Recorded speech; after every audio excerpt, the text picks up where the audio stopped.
Collaboration, collaboration, the magic of audience cross-pollination. You've been preaching to your choir, here's the magic multiplier to help you grow your congregation. Hello, friend. Thanks for pressing play. Alex and I are back with another episode in our series, All the Things You Need to Deliver Your Dynamic Message.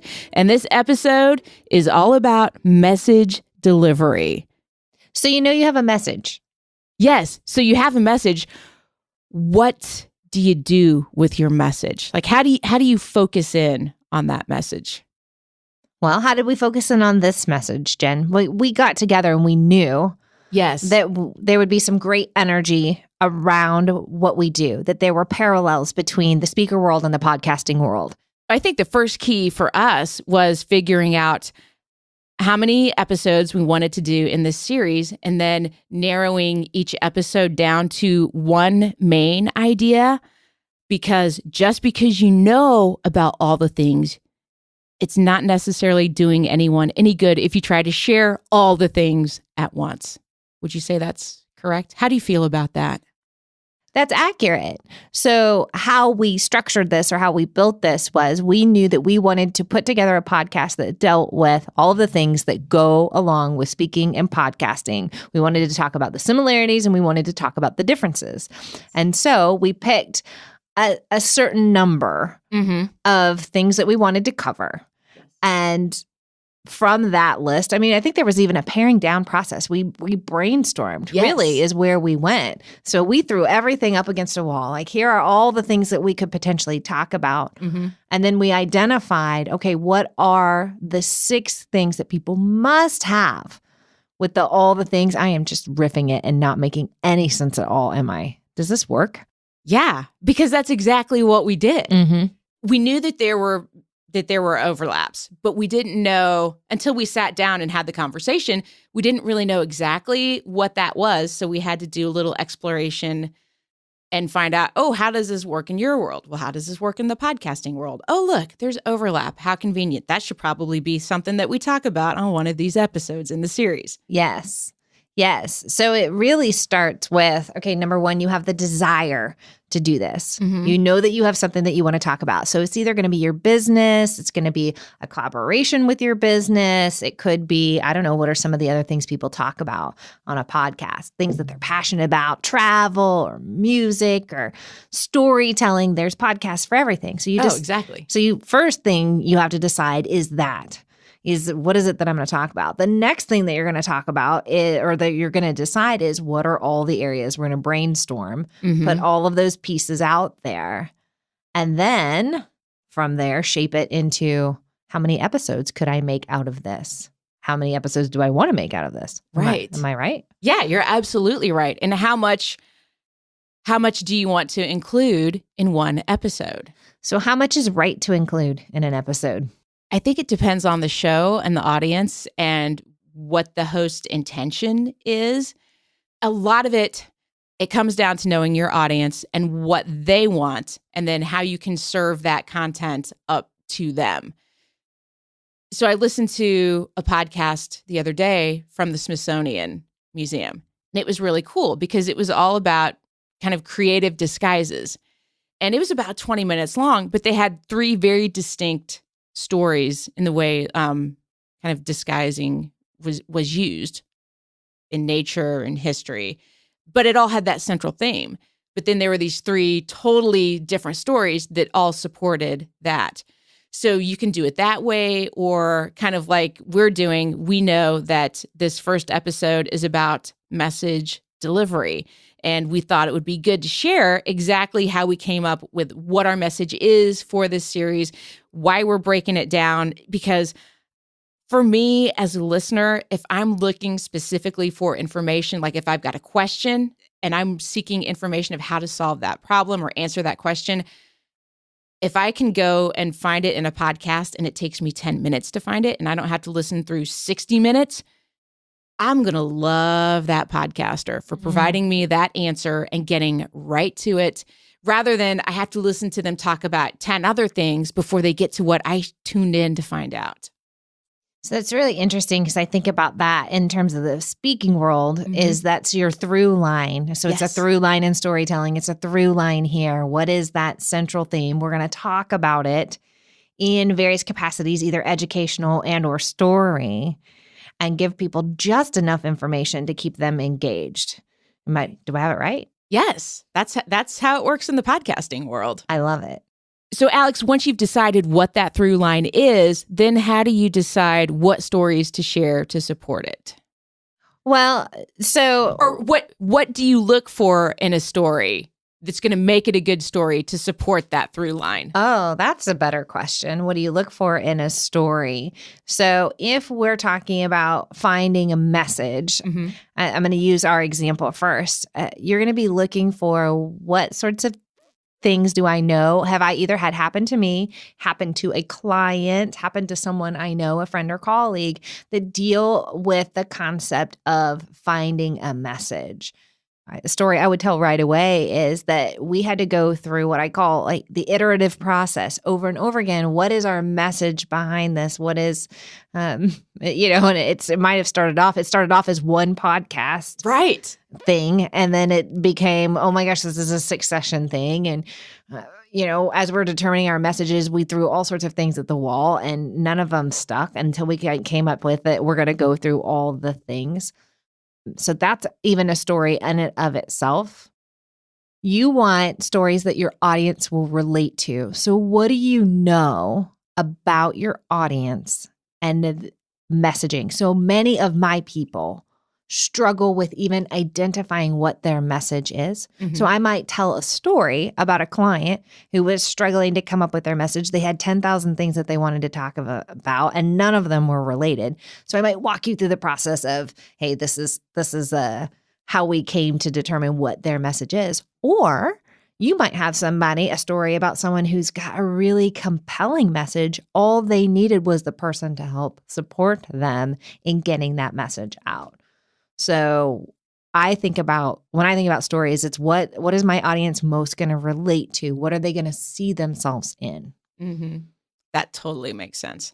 I think that holds very true in podcasting as well, because I feel like my audience trying to serve up what they need and what they are going to find useful, like to answer these questions that they have, like that kind of drives everything that I use to support the message that I'm sharing with them. Yeah.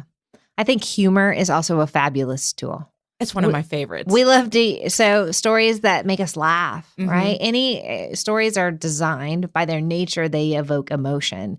So laughter is a great one to evoke, especially I think when you are working on establishing that community aspect, that we're all in this together. Exactly. Yes. So in your world, how do you work with clients to help them then package that message to get it out to the world? I love this question because there's many facets to it. So there's the written piece. Oftentimes people who are getting ready to speak and or present have to have a written component to it, either a pitch or perhaps they're delivering information in a meeting and that needs to go out in written form. There's the visual component. So that can be anything from PowerPoint to Prezi to you name it, drawing stick figures on flip charts, which is one of my favorite things to do, any sorts of visual aids. And then the person themselves is the package. When you speak and you are in front of a group, you are part of the package. So what is that going to look, sound, and move like? How about you? What does it look like in the podcasting world? How do you package your message? In the podcasting world, that comes through as sound design and being intentional, whether it's your theme music, it's being intentional around the language and thinking about how you want your audience to feel. So does your theme music support how your audience feels? Or if you are doing more of a storytelling podcast, what are those environmental sounds that you can pull in that are really going to immerse your listener into that story? Because, you think about, I don't think we do really think about it that much when we go into a movie.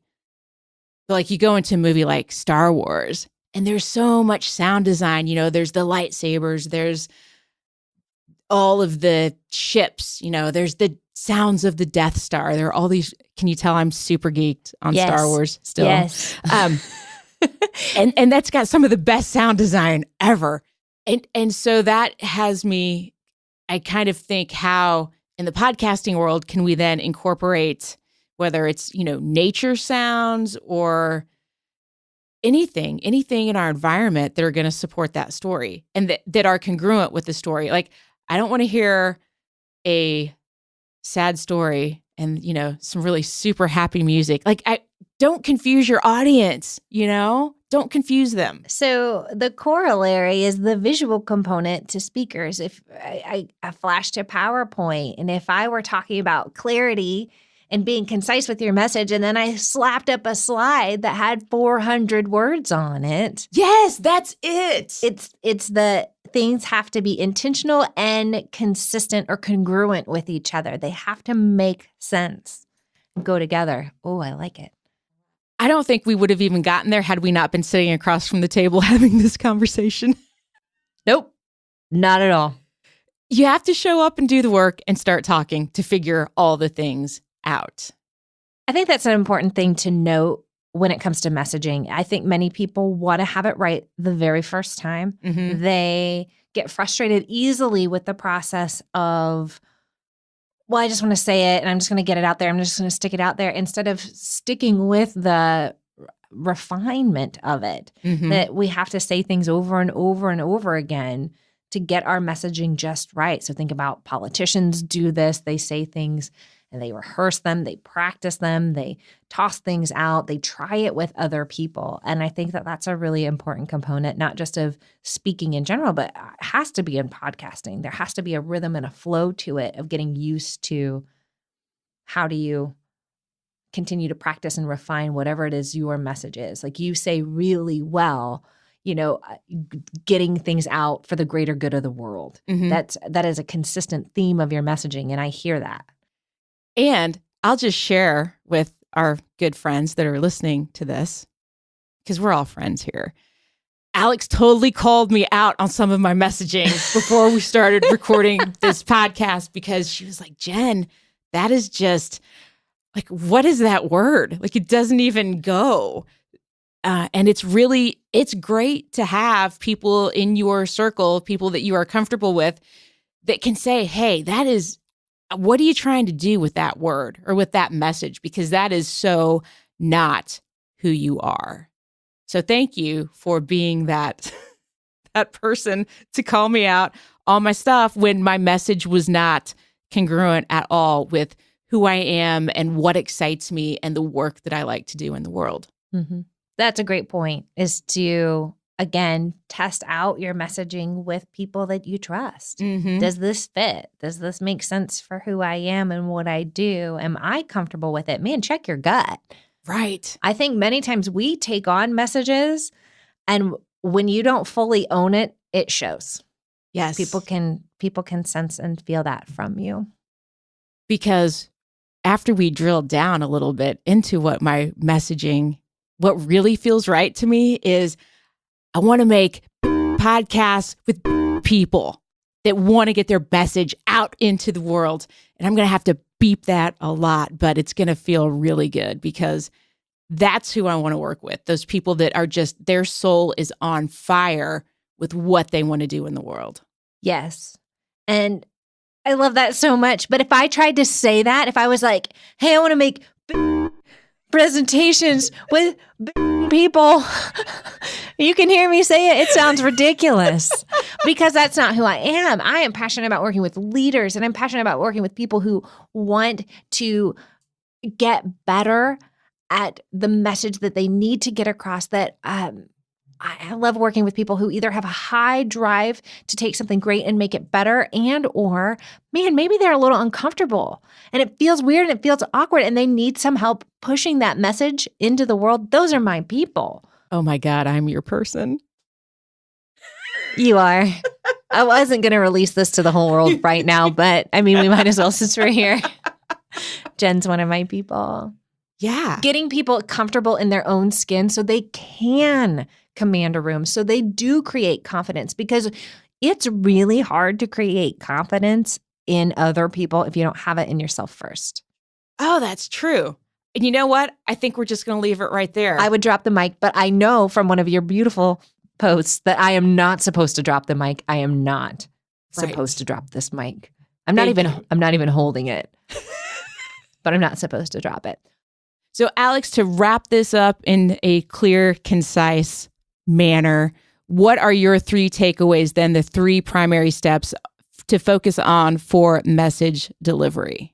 I love this question. So the 3 things I would say that you're going to take away from today is determine what your through line is. What is that singular message? And I would encapsulate this to 8 to 15 words that really gives you a parameter of what is my core fundamental message of my podcast, my presentation, whatever it is going to be. And then you're going to determine the stories that you're going to use to support that message, that through line.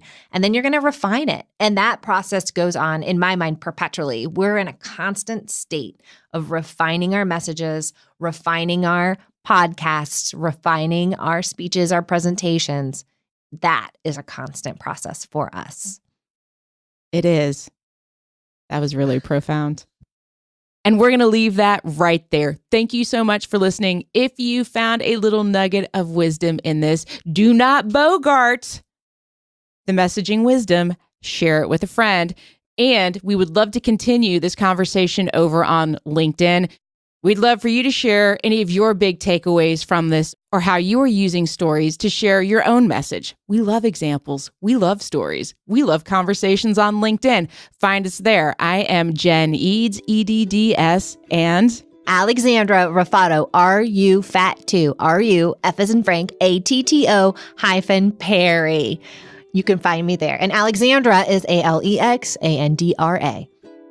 Thanks for listening. Now get out in the world and do some good. That's too geeky and weird. No, I think it's really cool. Okay. And I think we just figured out our process as we were recording this. Freaking amazing. We're really great together. And also, like, 2 kids who have been hopped up on Mountain Dew and Sour Patch Kids. Yes. And we're like, freaking